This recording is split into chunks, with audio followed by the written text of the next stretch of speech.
Hello guys, मैं हूं सनी और आप देख रहे हैं हार्डवेयर माना। तो जैसे आपने देखा, हम लोग काफ़ी एक अच्छी दिल्ली यात्रा करके आए हैं फॉर द इंटेल इवेंट, और उस दिल्ली वाले इवेंट से हम लोग एक स्पेशल डब्बा भी लाए अपने साथ। एंड ये है उनका शादी का invitation card for the 3900K and 13600K। तो जैसे आपने वीडियो के टाइटल में देखा होगा ऑलरेडी, हम लोग आज रिव्यू करने वाले हैं 3900K इंटेल, ओके मुझे पूरा नाम बोले तो Intel 13th generation core i9 3900K। And आगे उन्होंने टैगलाइन डाली है the world's fastest processor. Well उसके बारे में बाद में बात करेंगे, क्या ये फास्टेस्ट है कि नहीं, उन सब के बारे में बात करते हैं। जस्ट बिकॉज हम लोग इंटेल का इवेंट अटेंड करके आए, ये नहीं कि हम लोग ना इंटेल की सब सारी तारीफें करेंगे। We will review it unbiased तरीके से और आपको पूरी सही ऑनेस्ट ओपिनियन अपनी प्रोवाइड करेंगे। देखो, पिछले कुछ दिनों राइजन ने अपने 7000 सीरीज़ के प्रोसेसर लॉन्च किए एंड ये कहना गलत नहीं होगा कि जो परफॉर्मेंस इंप्रूवमेंट थी वो काफ़ी ज़्यादा थी, लेकिन देयर वाज स्टिल होप कि इंटेल उनको फिर भी पीछे कर सकती है।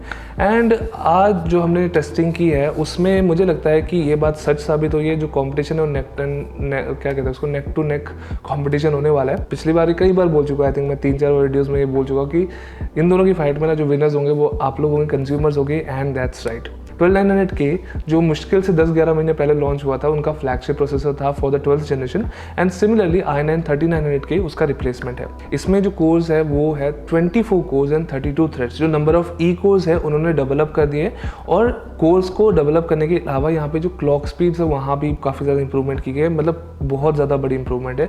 It's almost like half a gigahertz improvement both for P course and E course. यहाँ पे जो ओवरऑल टर्बो स्पीड्स है वो अप टू 5.8 गीगाहर्ट्ज़ है। एंड यही रीज़न है वो बार बार इंटेल कह रही है कि 3900K is the fastest processor right now. इन सब इंप्रूवमेंट के अलावा 13 जनरेशन के साथ एक क्या एडवांटेज है यहाँ पर आप कह सकते हो, एक इसको थोड़ा सा अलग बनाती है। जैसे अगर आप लोग को पता हो AM5 जो प्लेटफॉर्म है, AMD के जो नए प्रोसेसर्स है, तो उसमें एक डिसएडवांटेज क्या है कि 7000 सीरीज DDR5 रैम सपोर्ट करते हैं, DDR4 रैम्स का कोई सपोर्ट नहीं है किसी मदरबोर्ड में, ना किसी प्रोसेसर पे। लेकिन 3900K या 13 जनरेशन के जितने भी प्रोसेसर है वो डुअल सपोर्ट के साथ आएंगे, यानी DDR5 रैम भी सपोर्ट कर सकते हैं, DDR4 रैम भी सपोर्ट कर सकते हैं, डिपेंडिंग आप कौन सा मदरबोर्ड यूज़ करते हैं। इंप्लीमेंटेशन ये है कि ये ओवरऑल प्लेटफॉर्म कॉस्ट सस्ता हो सकता है, बिकॉज आप सस्ती रैम खरीद सकते हैं एंड सस्ते मदरबोर्ड खरीद सकते हैं। बिकॉज DDR5 चाहे जितना भी सस्ता हो जाए, थोड़ा सा भी लाइक अराउंड 15-20% प्राइस आपको देना पड़ता है एक्स्ट्रा। तो डिपेंडिंग आप क्या मदरबोर्ड रैम चूज़ करते हैं, आप अपना 13 जनरेशन वाला सिस्टम सस्ता बना सकते हैं। अब एक नया प्रोसेसर है तो इंटेल का क्या सीन होता है कि हमेशा नए प्रोसेसर के साथ नए चिपसेट्स भी लॉन्च करती है, चाहे उनकी ज़रूरत हो ना हो, पर्सनली स्पीकिंग। एंड इनफैक्ट जो मैंने टेस्टिंग की अपनी 3900K की, वो हमारे Z690 मदरबोर्ड पे की है, जो मेरा पर्सनल सिस्टम था। परफॉर्मेंस में कोई डिफरेंस नहीं होने वाला, ये मैं बिल्कुल साफ साफ क्लियर करना चाहता हूँ कि Z790 motherboards like are not worth it अगर आप को एक्स्ट्रा पैसा देना पड़ रहा है, सीरियसली स्पीकिंग। अब देखो, हमने बहुत सारी बातें कर ली 3900K के नए फीचर्स के, नए क्या उन्होंने सुहाने जो फीचर्स वगैरह डाले हैं, लेकिन इन सब का कोई मतलब नहीं बनता जब हम लोग परफॉर्मेंस की बात करते हैं। अगर परफॉर्मेंस खराब है ना, तो जो मर्जी फीचर्स डालो आप लोग नहीं खरीदने वाले। सबसे बात करते हैं सबसे फेवरेट Cinebench R23 की। This is the highest score I have ever seen from Cinebench. This is higher than a 5950X overclocked. This is higher than a 7950X overclocked. And अगर इंटेल सिर्फ इस पॉइंट को लेके ये prove करना चाहती है कि उनके पास सबसे फास्टेस्ट प्रोसेसर है, then yes, Intel core i9 3900K is the fastest mainstream processor for Cinebench R23। Single core में भी this is the best result जो आज तक मैंने देखे हैं। This is over 2200 points in Cinebench R23 single core, जो बहुत ही अच्छा रिजल्ट है। सारे 7950X अगर डायरेक्ट कंपटीशन लेके चले उसको, तो येस उससे ये बेटर है, लेकिन इतना ज़्यादा डिफरेंस नहीं है कि मैं कहूँ कि लाइक इट्स लाइक ज़मीन आसमान का फ़र्क है। लेकिन इस टाइप के कंपटीशन में ना 1% भी बहुत ज़्यादा मैटर करता है। एंड आई थिंक इंटेल ने एटलीस्ट यहाँ पे डिलीवर ज़रूर किया। बाकी रेंडरिंग सिनेरियोस की बात करें, वीरे में स्कोर्स ऑलमोस्ट सिमिलर है 7950X के मुकाबले में। कोरोना बेंचमार्क है, वहाँ भी काफ़ी अच्छे रिजल्ट्स है। मल्टी कोर में 3900K एंड 7950X के बीच में लाइक लिटरली मुक्केबाजी चल रही है कि कौन पंच मार सकता है।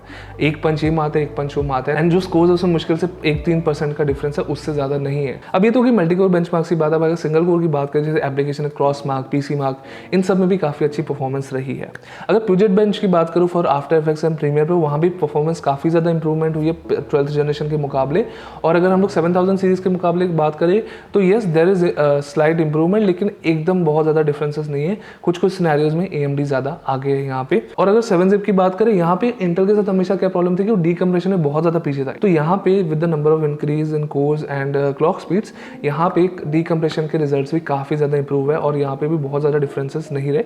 Yes obviously 7000 series is faster, 7950X is faster than 3900 की, लेकिन बहुत ज़्यादा डिफरेंस नहीं, पहले के मुकाबले जो गैप था वो बहुत ज़्यादा कम हो गया। एंड डीकम्प्रेशन में इसलिए स्पेसिफिकली कर रहा हूँ बिकॉज जब भी हम लोग कुछ भी इंस्टॉल करते हैं एप्लीकेशन, होता क्या है, एप्लीकेशन लिटरली डीकम्प्रेस की जाती है। Decompression is a very common real world usage and उसमें परफॉर्मेंस इंप्रूव होना एक अच्छी चीज़ है। अब बात नहीं करते गेमिंग की बिकॉज मेरे पास कोई गेमिंग बेंचमार्क्स नहीं है यहाँ पे, just because of the time and house shifting situation. हम लोग यहाँ पे लाइक मुझे सिर्फ मुश्किल से 12 घंटे मिले इसको टेस्ट करने के लिए प्रॉपर्ली, तो यहाँ पे गेमिंग बेंचमार्क्स नहीं, लेकिन हमारे हार्डवेयर अनबॉक्स वाले भैया, हमारे स्टीव गेमर्स बोला, गेमर्स नेक्सस, तो हमारे गेमर्स नेक्सस भैया, लाइनस टेक टिप भैया, वो सारे आपको गेमिंग बेंचमार्क्स प्रोवाइड कर देंगे। अब बात करते हैं एलिफेंट इन द रूम की, ठीक है, और वो है पावर कंजम्पशन एंड टेम्परेचर्स। तो इंटेल ने क्या इधर बीट किया है AMD को? Well unfortunately no, it's mixed bag.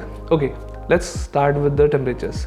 मैंने जो अपना 3900K टेस्ट किया था वो एक 360 मिलीमीटर हाई परफॉर्मेंस कूलर पे टेस्ट किया था, कूलर मास्टर का PL360 फ्लक्स। सस्ता कूलर नहीं है ये, 15-16 हज़ार रुपये कूलर है, बहुत ही अच्छा परफॉर्मेंस वाला कूलर है, ठीक है। थ्रॉटल होना शुरू हुआ था। मुझे आपको बताने की जरूरत नहीं कि है ना 12th जनरेशन i9 या 13th जनरेशन i9 के साथ आपको एयर कूलर नहीं यूज़ करना, सिर्फ अच्छे लिक्विड कूलर यूज़ करो।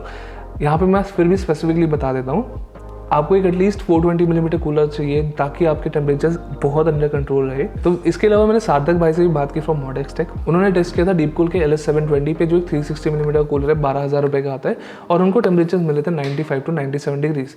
तो यस, ये कंट्रोल हो सकता है 360 मिलीमीटर कूलर से, लेकिन मैं कहूँगा वो लिमिट्स पे ओवरक्लॉकिंग वगैरह नहीं कर सकते 360 मिलीमीटर कूलर के लिए। कंक्लूजन ये है, एयर कूलर्स मत कंसिडर करना इसके साथ अनलेस आप ना पावर लिमिटेड स्टेट पे रन करना चाहते हैं। इसकी maximum TDP is rated around 340 watts, 350 watts. ये तब होगा जब मैक्सिमम पावर मल्टी कोर, हर एक कोर को आप ना स्ट्रेस कर रहे हैं बहुत ही हैवी वर्कलोड्स के साथ, AVX वर्कलोड्स के साथ, तब इसकी पावर कंजम्पशन 350 वॉट्स तक जा सकती है। आपके मदरबोर्ड पे 2 CPU के कनेक्टर्स है ना, आपका एक से काम चल जाता है। लेकिन अब मुझे लग रहा है कि जिस टाइप के प्रोसेसर है ना, हमें 2 के 2 यूज़ करने पड़ेंगे एंड अगर फ्यूचर में 3 भी देखना मिले तो वो कोई सरप्राइजिंग चीज़ नहीं होगी। अगर आप रेंडरिंग जैसे काम करने वाले हैं, आपको परफॉर्मेंस भी बहुत अच्छी मिल रही है, you will get great performance, लेकिन पावर कंजम्पशन कम नहीं है, आपको इस चीज़ का जरूर ध्यान रखना पड़ेगा। बाकी क्लॉक स्पीड्स वगैरह जैसे है ना, इंटेल ने क्लेम किया था 5.8 गीगाहर्ट्ज, तो येस सिंगल कोर में हमें वो मिलती है। पी कोर्स 5.5 गीगाहर्ट्ज पे रन करता है। 5.5 गीगाहर्ट्ज एक टाइम पे टर्बो बूस्ट होते थे और लाइक लिक्विड नाइट्रोजन वगैरह डालने के बाद 5.5 गीगाहर्ट्ज पहुंच रहे थे। मैं गारंटी दे रहा हूँ ये प्रोसेसर शायद 6 गीगाहर्ट्ज भी इजीली रीच कर जाए एयर पे, एटलीस्ट सिंगल या फिर 2 कोर्स के लिए। सो ये था गाइज मेरा 3900K का रिव्यू। बहुत ज़्यादा एक्सटेंसिव नहीं था, बहुत ज़्यादा इन डेप्थ नहीं था, लेकिन बिकॉज हमारे पास टाइम भी कम था। लेकिन एक चीज़ मैं ज़रूर कहूँगा, हमें ऑलरेडी परफॉर्मेंस काफ़ी ज़्यादा पता थी, it was gonna be fast and ये फास्ट है, बहुत ज़्यादा फास्ट है। एंड 7950X के साथ कम्पीट करना था एंड ये करता है। इट इज़ लाइक 1 to 1, कौन सा प्रोसेसर किसको चूज़ करना है वो बहुत देखने वाली चीज़ नहीं है, बस जो मन करे खरीद लेना। एंड जो लोग ये खरीदने वाले हैं उनको कोई प्रॉब्लम होनी नहीं चाहिए। द रिच डैडी बेबीज़ या जो भी प्रोफेशनल्स हैं उनके लिए बिल्कुल परफेक्ट प्रोसेसर्स है। लेकिन मैं ज़्यादा एक्साइटेड, पता किसके लिए? मैं ज़्यादा एक्साइटेड हूँ i5s के लिए। जो नए i5s है, those are replacing, almost replacing the 12th generation i7s, because उनमें ज़्यादा कोर्स है, ज़्यादा परफॉर्मेंस है, तो उनके लिए मैं ज़्यादा एक्साइटेड हूँ। तो 13600K का रिव्यू भी आने वाला है चैनल पे, तो उसके लिए ज़रूर सब्सक्राइब करना। And I am really hoping कि वो मेरे 12700K से कम परफॉर्म करता हो, लेकिन बट ये भी है कि as a review I hope कि वो ज़्यादा अच्छा परफॉर्म करता हो। देखते हैं क्या रिजल्ट्स है उसके बारे में बाद में बताएंगे आपको। तो thank you for watching this video. मैं मिलूँगा आपको अगली बार। Till then bye.